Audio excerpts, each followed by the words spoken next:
Welcome back to another technical deep dive here in the debug zone. Today we're tackling a big question and breaking it down with us from other users. Hopefully this clears up some misconceptions and helps you get the answer you need. So buckle up, stay a little curious, and let's jump right in.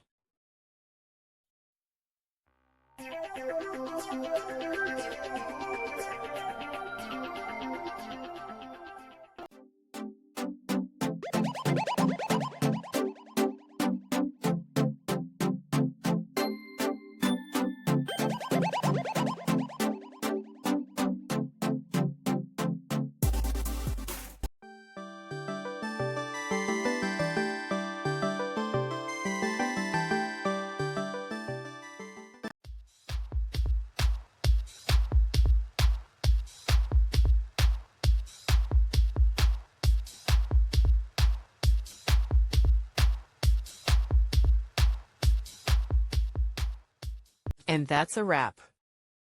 I hope you found the answer you were looking for. If you did, take a second to hit that subscribe button. It really helps out. And let me know in the comments which solution worked best for you. See you next time in the debug zone.